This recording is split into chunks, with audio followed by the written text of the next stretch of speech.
YouTube, how's it going? In today's video, I'm going to be showing you guys how to install a set of steeda spring spacers on my 2018 Mustang GT. Should work for all S550s, or at least 2018s and up. I'm not too sure about the 2017s, but I'm kind of positive that it works for all that. And that's to fit these massive 315 rear tires, 315 50x17 Mickey Thompson ET Street R's. Now we'll need the steeda spacers. Let me grab them real quick. So these are the spacers that I'm talking about. I'm going to be fitting these two. I don't remember the inch, but I'm pretty sure they're the biggest ones you can get. And you can see I got my street tires on right now. But back here, I don't know if you can see it, but that blue spring right there is where we're gonna need to go ahead and put these on top of. And that's basically so it gives us enough clearance to fit these massive 315s on. Now I've already gone ahead and got the tires, the wheels broken of the torque, if that makes sense. I already broke the torque on the wheels, so I'm gonna go ahead and remove them because I'm going to just be dropping the entire independent rear suspension. I'm sure that there's more in-depth ways to do this, but this is just the way that I see it working the best. It's just 4 bolts holding in the IRS and a set of steeda stop the hop kit. So it shouldn't be too bad. For right now, I need to remove all of the brake lines, remove the strut from the top part and the wheels. So I'm gonna go ahead and do that. A nice little slap on.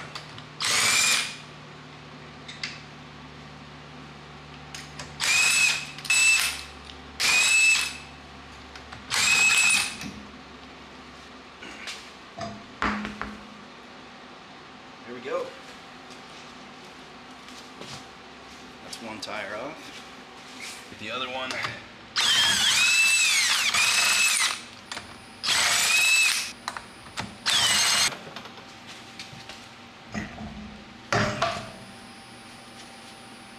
Set this aside. So now that I got the tires off of the car, I need to go ahead and remove, hopefully it's bright enough underneath, adjust. I need to remove the steeda brace kit. I'm pretty sure it's like the stop the hop, whatever brace IRS suspension kit. It's just two 16mm bolts here, 15, 15, 15. And oh, I don't know, it's zoomed right there, but I basically need to drop this. And then there's these two bolts holding in the subframe. I need to remove this one, support the rear, and then this one right here, and the entire rear should drop just enough after I remove these struts here and the, where is it, the brake line support there and up here. That should give me just enough space for the IRS to drop down. I'm gonna do one side at a time to keep it true, so that way it's not like messed up. And then I should be able to go ahead and slide the spring out right here, slide the spacer back in, and redo everything. Really simple stuff. Just an update, I've gone ahead and removed the strut, the brake line here. There's another brake line, sorry, right up there. Now I'm removing the IRS. This right here is a 21mm. That one right there is a 13.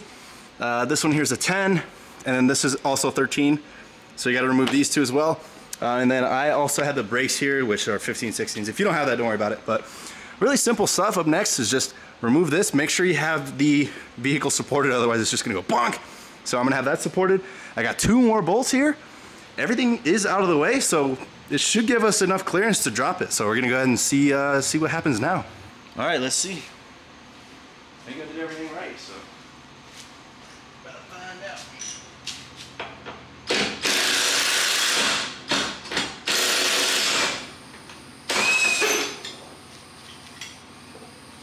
Holy smokes. Oh nice, I had the steeda bushings on there, I didn't even know. Very nice.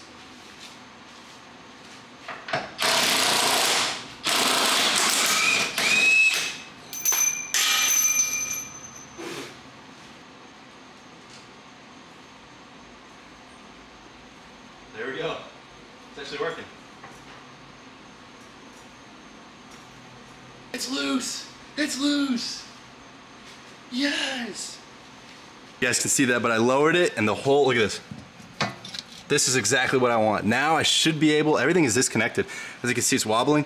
I should be able to slide the spacer in, or I have this tool right here, which hopefully will allow me to compress that spring a little bit more, but I shouldn't need it. I'm just gonna brute force, squeeze it out. Let's see if I can do that. If you guys can see this massive bar, we got the spring out. I'm gonna go ahead and put the spacer. It goes right in between here. I was just using this bar for leverage because it is extremely difficult to get the springs out, even with the IRS dropped. I don't wanna drop the other side yet because I wanna keep it true, but I'm excited. I have all of the steeda suspension stuff here. I didn't even know.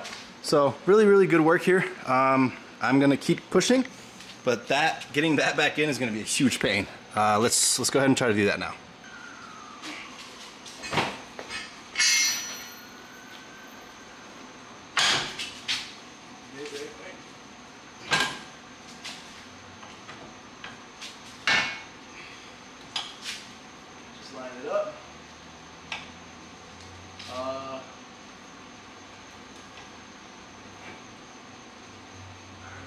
Go ahead, slowly.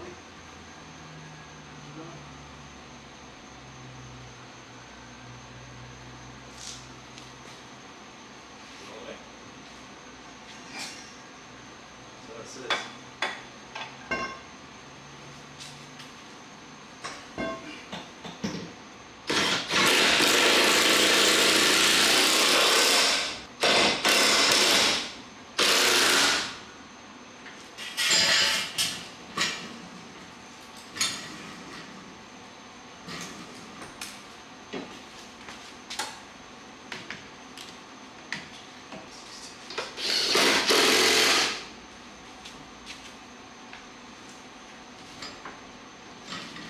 Once again, huge shout out to Blaine for helping me out with this, but we managed to get both of the spring spacers on. This one took the longest because I didn't have anyone to help me put it back in. Hey, yo. But luckily Blaine was here and he's really good at putting it. Okay, never mind. We got this spacer in, as you can see right there, along with a bunch of other Steeda goodies that I didn't even know I had on the car, but it's on the car. So all that's left to do now is put the strut back in, the top of the strut. It's an 18mm bolt right up there. I think Blaine already knocked this one out. I already put all the brake lines and stuff back, you know, tightened up the Steeda bracing. This car is good to go. I'm excited to see what the drop is gonna be like on the street tires. It was already kind of like a monster truck setup, but as soon as we get these big boys on, it should be like super flush. And thanks to Steeda for these spacers here. Let's see if it works. Ridiculous. Let's go ahead and lower it real quick.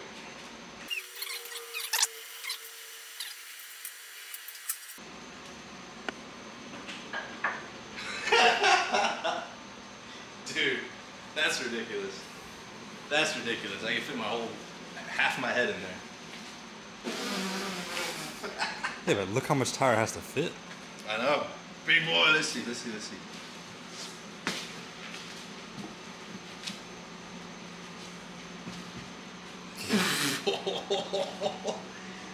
Yeah, that's barely gonna fit. I think we do one hit and it's gonna rip off everything.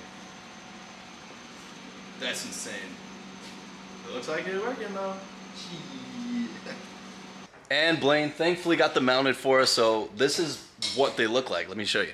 So these are fully mounted, ready to go, and has already been driving just a little bit, but holy smokes, look how close it is on this side to the strut.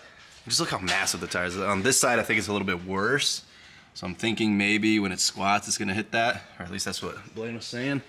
But these are absolutely massive, and soon I'll be taking them out on the road, dropping the car down and showing you guys what the final fitment looks like. And probably doing a couple hits, and we're gonna see if anything gets ripped out of it or not. But I'm excited. These are massive tires, very expensive, brand new, look amazing. And just look at that. Look at the rear end of the car. Holy smokes, dude. These are insane. 315, 40, something-somethings. I don't know if that's rubbing a bit already, but we'll see.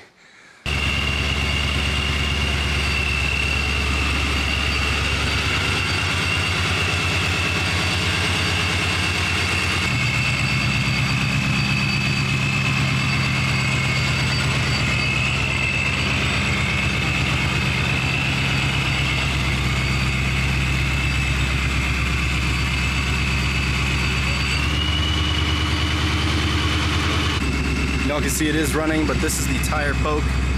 Not too bad, especially with a spacer. I could probably get away without using the spacer, but just to be sure, I'm running that spacer. So really happy with the car. We're about to go take it on a drive and see if it squats or anything like that. But yeah, second gear.